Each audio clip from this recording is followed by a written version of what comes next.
Somebody showed me a TikTok video of a pregnant woman at 8 months pregnant. She is an associate professor at the Columbia Medical School, and she is saying F Trump and gobbling Tylenol with her baby in her placenta.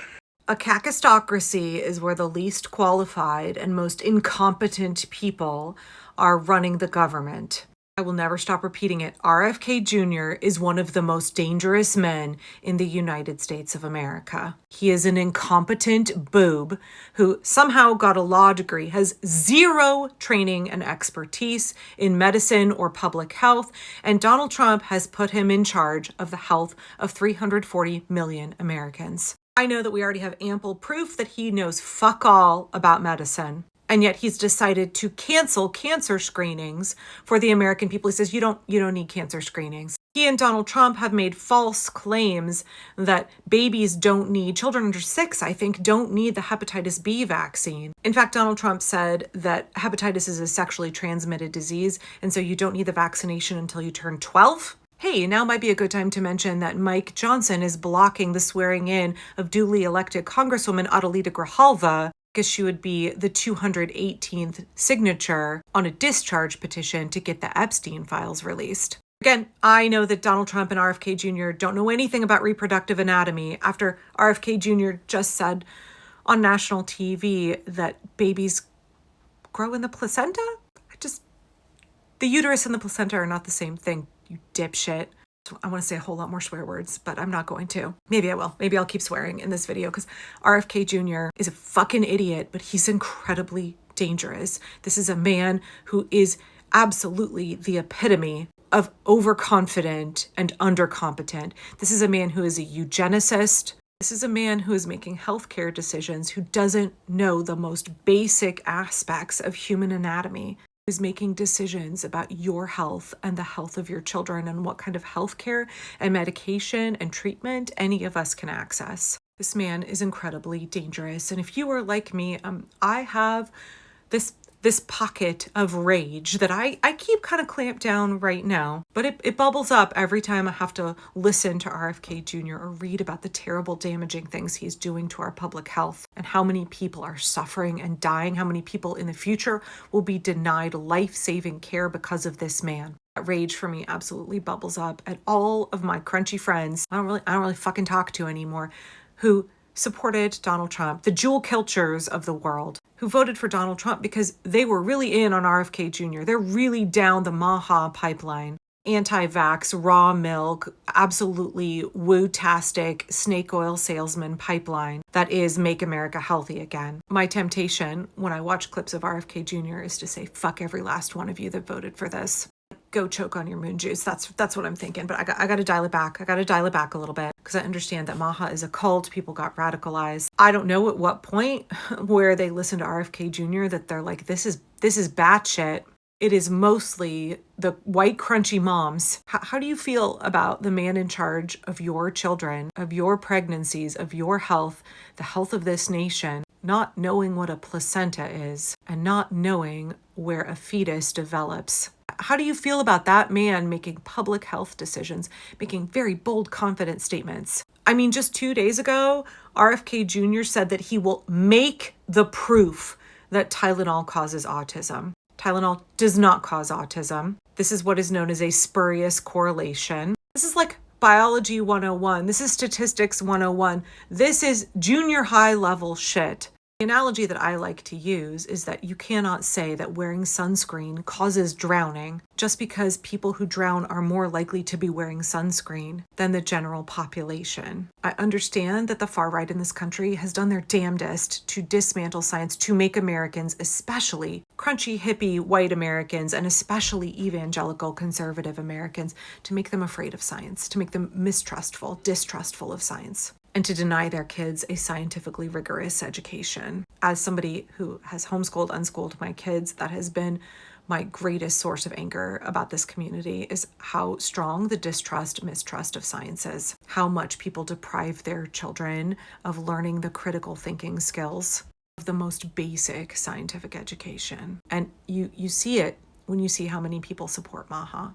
We have heard from countless public health experts, physicians, that Tylenol does not cause autism, and that Tylenol is the only pain reliever that has been recommended as safe for pregnant people. And then we heard this week as well RFK Jr. making statements that circumcision causes autism.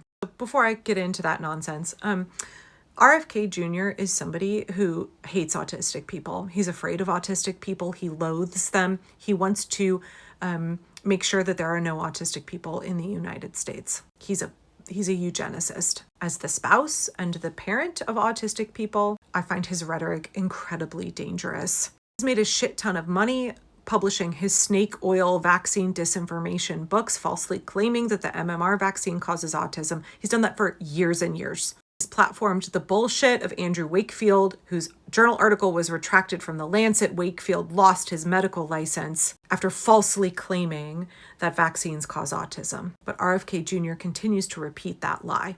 He's also claimed that it's toxins in the environment and in our food. He's desperate to find something that he can say this causes autism, not because he cares about finding the causes of autism. In fact, the Trump regime has cut legitimate medical research around this issue. He's doing this because he hates autistic people. He's afraid of autistic people. He's a eugenicist. So now he has manufactured these claims that Tylenol causes autism. That's simply not true. That is a spurious correlation. And now he's claiming that circumcision causes autism. So which is it? Which is it? Is it environmental toxins? Is it Tylenol? Or is it circumcision? RFK Jr. and his brainworm do not know how to read data. And he exhibits the worst kind of cargo cult science. He exhibits the worst kind of pseudoscience bullshit where he misrepresents scientific studies. He tries to use terminology, however pathetically incorrectly, to try to give this veneer, this performance of scientific rigor when there is none. So now he's making this claim that circumcised babies are twice as likely to develop autism as those who are intact. I needed to clarify that statement because people were like, what about the Tylenol? I thought you said it was the Tylenol that was the cause, and now you're saying it's infant circumcision. And he was like, oh no, it's because they give the babies Tylenol after. So he's claiming that pregnant women being given Tylenol is the cause of autism, and then he's claiming it's routine infant circumcision, and then he's claiming it's giving babies Tylenol. There's no foundation for any of those claims. And for transparency's sake, I say this as somebody who is deeply, profoundly opposed to routine infant circumcision. It is a human rights violation. Babies do not consent to having their functional anatomy amputated, altered. Children have a right to bodily autonomy. It is a basic human right listed by the United Nations. So I'm coming from a position that routine infant circumcision is cruel, it's inhumane, and should not be allowed. And I'm telling you, RFK Jr.'s claim about circumcision causing autism is absolute horseshit. It's not really clear what studies RFK Jr. is citing. He did mention on his social media platform one that is not peer-reviewed.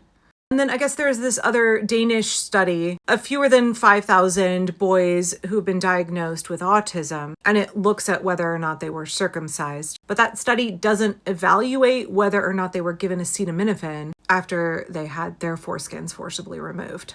I think we should have all of the conversations in our society about routine infant circumcision, about bodily autonomy for children, about human rights for children. But autism is not caused by circumcision. Tylenol does not cause autism. RFK Jr. is an incompetent, malevolent boob who is doing real harm in this country. Please understand the target for him is autistic people. The goal is eugenics. His rhetoric is incredibly dangerous. The things he said about autistic people should be profoundly concerning to all of us. The way he's destroying our public health, making us sicker and weaker, shortening our lifespans, denying us access to care, damaging medical research so that treatments and cures that we could have had in the future are now going to be, completely gone. We had a health crisis in this country when it came to for-profit health insurance, when it came to the way that Americans were going bankrupt, trying to access basic medical care. The Trump regime, they have compounded the health crisis in this country exponentially, not just because the Republicans in Congress and the Trump regime have gutted Medicaid and are denying tens of millions of people access to healthcare, the way that they are shuttering hospitals and clinics all over this country, but because RFK Jr. is directly attacking the public health of this nation, firing qualified physicians, public health experts, taking us back decades. RFK Jr. is a snake oil salesman. He's making America sicker and less safe.